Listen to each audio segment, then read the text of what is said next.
श्रीविष्णुसहस्रनामस्तोत्रम्। विश्वं विष्णुर्वषट्कारो भूतभव्यभवत्प्रभु भूतकृद्भूतभृद्भावो भूतात्मा भूतभावनः भूतात्मा परमात्मा च मुक्तानां परमागतिः अव्ययः पुरुषः साक्षी क्षेत्रज्ञोऽक्षर एव च योगो योगविदां नेता प्रधानः पुरुषेश्वरः नारसिंहः वपुः श्रीमान् केशवः पुरुषोत्तमः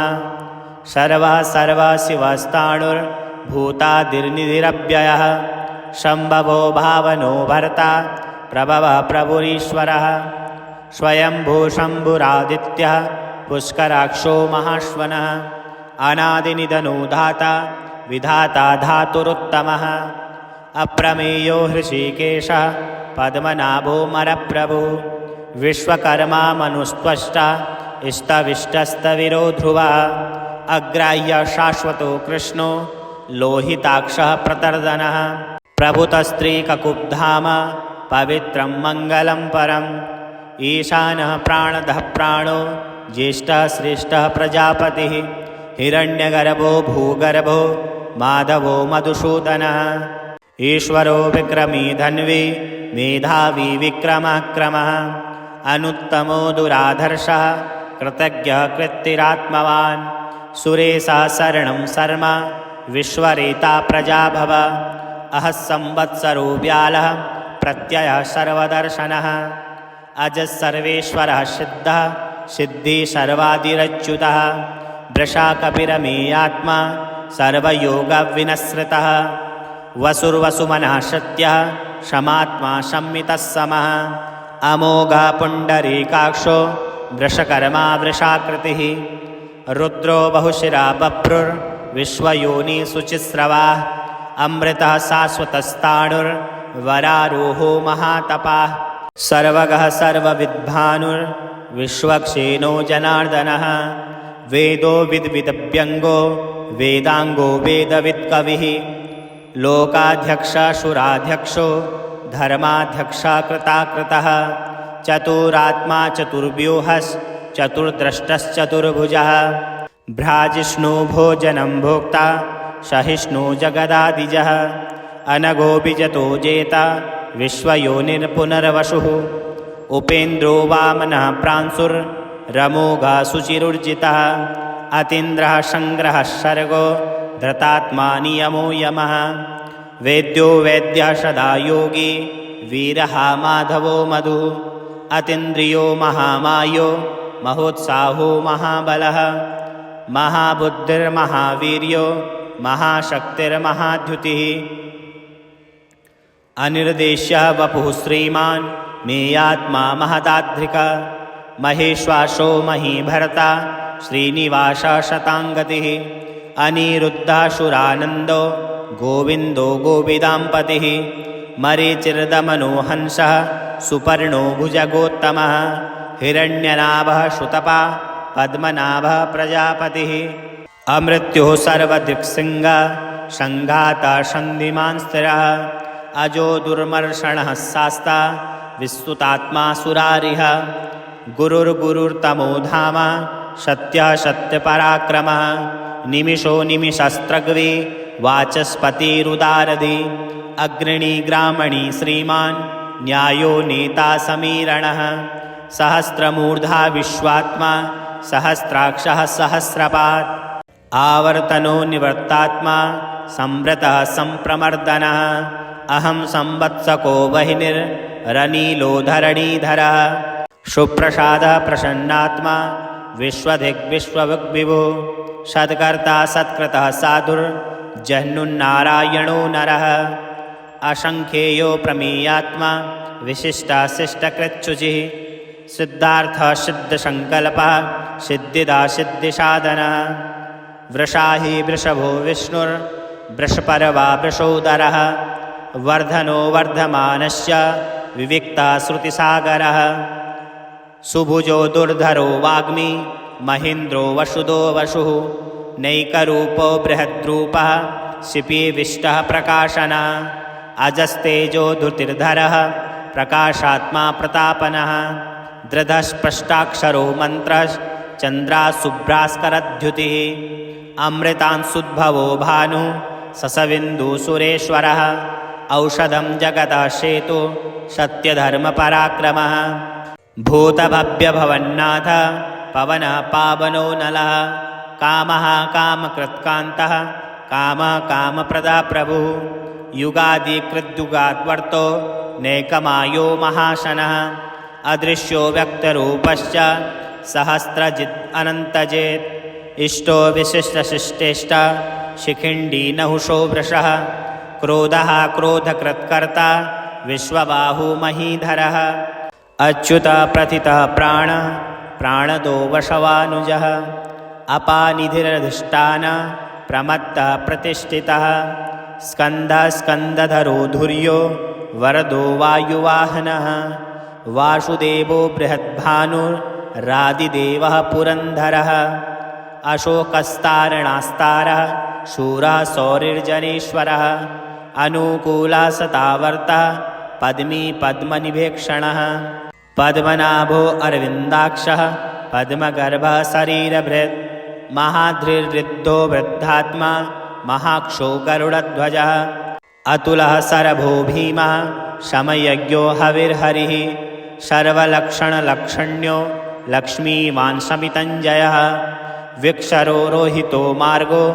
हेतुर्दामोदरः सः महीधरो महाभागो वेगवान्मिताशनः उद्भवः शोभनो देवः श्रीगर्भः परमेश्वरः करणं कारणं कर्ता विकर्ता गहनो गुहा व्ययशायो व्यवस्थानः संस्थानः स्थानदो ध्रुवः परर्धि परमस्पृष्टः तुष्टः पुष्टः शुभेक्षणः रामो विरामो विरजो मार्गनेयोऽन्ययोऽन्ययः वीरः शक्तिमतां श्रेष्ठो धर्मो धर्मविदुत्तमः वैकुण्ठः पुरुषः प्राणः प्राणदः प्रणवस्पृथुः हिरण्यगर्भः शत्रुघ्नो व्याप्तो वायुरधोक्षजः ऋतुः सुदर्शनः कालः परमेष्टि परिग्रहः उग्रः संवत्सरो दक्षो विश्रामो विश्वदक्षिणः विस्तारः स्थावरस्ताणुः प्रमाणः बीजमव्ययम् अर्थोऽनर्थो महाक्रोशो महाभोगो महाधनः अनिर्विष्णस्तविष्टो भूधर्मयूपो महामखः नक्षत्रनेमिर्नक्षत्री क्षमः क्षामः समीहनः यज्ञः इज्यो महिज्यश्च क्रतुः शत्रः शतां गतिः सर्वदर्शी विमुक्तात्मा सर्वज्ञो ज्ञानमुत्तमः सुब्रतः सुमुखः सूक्ष्मः सुघोषः सुखदः सुहृत् मनोहरो जितक्रोधो वीरो बाहुर्विदारणः स्वपनः स्ववशो व्यापी नैकात्मानेककर्मकृत् वत्सरो वत्सलो वत्सी रत्नकर्मो धनेश्वरः धर्मगुप्धर्मकृद्धर्मी शतशतक्षरमक्षरम् अविज्ञाता सहस्रांशुर्विधाता कृतलक्षणः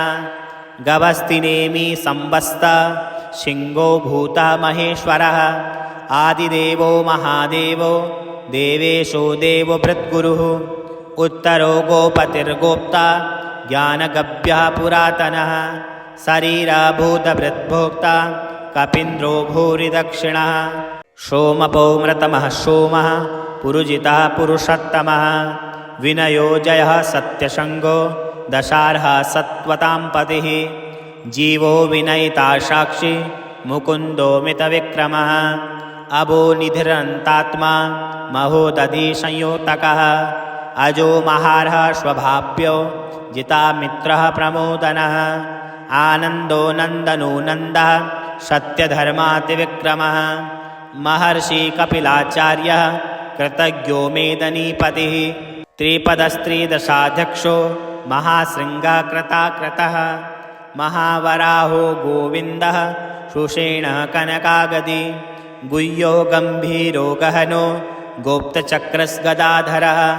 वेद्याश्वाङ्गोजितः कृष्णो दृढः शङ्कर्षणोच्युतः वरुणो वारुणो वृक्षः पुष्कराक्षो महामनाः भगवान् भगः नन्दी वनमाली हलायुध आदित्यो ज्योतिरादित्यः सहिष्णु गतिसत्तमः सुधन्वाखण्डपरशुर्दारुणो द्रविणप्रदः दिवस्प्रशा सर्वदृग्व्यासो वाचस्पतिरयोनिजः त्रिशामा शामगः श्याम निर्वाणं भेखजं भिषक् सन्न्यासकृच्छमः शान्तो निष्ठा शान्तिपरायणं शुभाङ्गः शान्तिदस्त्रष्टा कुमुदः कुवलेशयः गोहितो गोपतिर्गोप्ता वृषभाक्षो वृषक्प्रियः अनिर्वर्ति निवर्तात्मा संक्षेप्ता क्षेमकृच्छिवः श्रीवत्सवक्षा श्रीवासः श्रीपतिः श्रीमताम्बरः श्रीदा श्रीशा श्रीनिवासः श्रीनिधि श्रीविभावनः श्रीधरः श्रीकरः श्रेयः सीमालोकत्रयाश्रयः श्वक्षा श्वङ्गः शतानन्दो नन्दिज्योतिर्गणेश्वरः विजेतात्मा विधेयात्मा शतकीर्तिछिन्नसंशयः उदीर्णः सर्वचक्षुर्निशा शाश्वतस्थिरः भूषयो भूषणो भूतिर्विशोकशोकनाशनः अचिस्मानच्चितं कुम्भो विशुद्धात्मा विशोधनः अनिरुद्धो प्रतिरथः प्रद्युम्नो मितविक्रमः कालनेमी निहावीरः शौरी शूरजनेश्वरः त्रिलोकात्मा त्रिलोकेशः केशवः केशिहा हरि कामदेवा कामपाला कामी कान्ताकृतागमः अनिर्देश्य वपुर्विष्णुर्वीरनन्तो धनञ्जयः ब्रह्मण्यो ब्रह्मकृद्ब्रह्मा ब्रह्म ब्रह्मविवर्धनः ब्रह्मविद्ब्राह्मणो ब्राह्मी ब्रह्मज्ञो ब्राह्मणप्रियः महाक्रमो महाकर्मा महातेजा महोरगः महाकर्तुर्महायज्वा महायज्ञो महाहविः स्तभ्यस्तव प्रियः स्तोत्रं स्तुतिस्तोमार्णप्रियः पूर्णा पूर्णयिता पुण्यः पुण्यकीर्तिरनामयः मनोवस्तीर्थकरो वसुरेता वसुप्रदः वसुप्रदो वासुदेवो वसुर्वसुमना हविः सद्गतिः सत्कृतिः सत्ता सद्भूति सत्परायणः सूरसेनो यदुश्रेष्ठः सन्निवासः सुयामुनः भूतवासो वासुदेवः सर्वासु निलयो नलः दर्पः दर्पदो तृप्तो दुर्धरोथा पराजितः विश्वमूर्तिर्महामूर्तिर्दीप्तमूर्तिरमूर्तिमान् अनेकमूर्तिरव्यक्तः शान्तमूर्तिशताननः